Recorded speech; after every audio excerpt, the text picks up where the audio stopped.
उत्तर प्रदेश के झांसी से करीब 70 किलोमीटर की दूरी पर स्थित गढ़कुंडार किला, जो देखते ही देखते आंखों के सामने से गायब हो जाता है। 5 मंजिला इस किले की 3 मंजिल ऊपर हैं और 2 मंजिल जमीन के नीचे हैं। किले में एक पूरी की पूरी बारात गायब हो चुकी है। गढ़कुंडार किले की गिनती भारत के सबसे रहस्यमयी किले में होती है। सुरक्षा की दृष्टि से बनाया गया किला एक ऐसा बेजोड़ नमूना है जो लोगों को भ्रमित कर देता है। इस तरह से बनाया गया है कि 4-5 किलोमीटर दूरी से तो दिखता है, लेकिन जैसे जैसे नजदीक आते हैं तो दिखना बंद हो जाता है।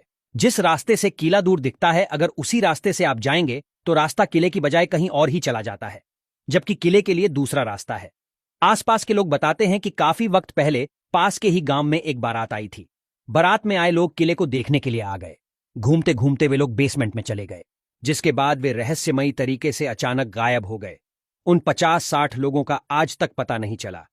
इसके बाद भी कुछ इसी तरह की घटनाएं हुईं, जिसके बाद किले के नीचे जाने वाले सभी दरवाजों को बंद कर दिया गया। यह किला किसी भूल भुलैया की तरह है। अगर जानकारी ना हो तो इसमें अधिक अंदर जाने पर कोई भी दिशा भूल सकता है। किले के अंदर अंधेरा रहने के कारण दिन में भी यह डरावना लगता है। यहां एक खजाने को लेकर भी रहस्य है। खजाने को तलाशने के चक्कर में कई लोगों की जान चली गई। इतिहास के जानकारों के मुताबिक यहां राजाओं के पास सोने, हीरे, जवाहरातों की कोई कमी नहीं रही। इसी खजाने को खोजने में कई लोगों ने पूरी कोशिश की, लेकिन नाकाम रहे।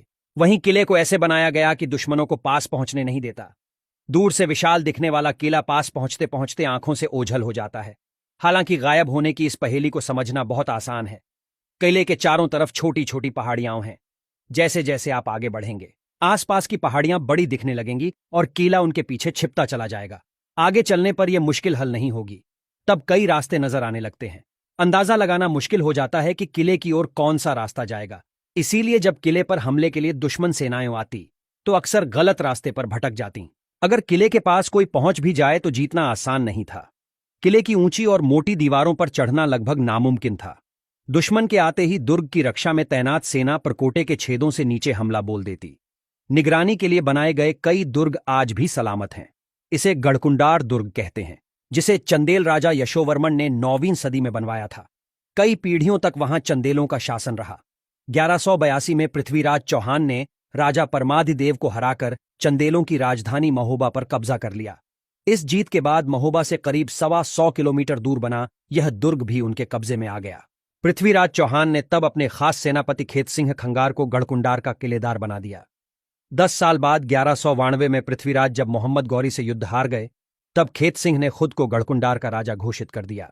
किले की ऊपरी मंजिलों की भव्यता निहारते आपकी आंखें नहीं थकेंगी। जितना ही ताकतवर उतना ही सुंदर है गढ़कुंडार किला। चारों तरफ विशाल प्राकृतिक सौंदर्य इसे खास बनाता है।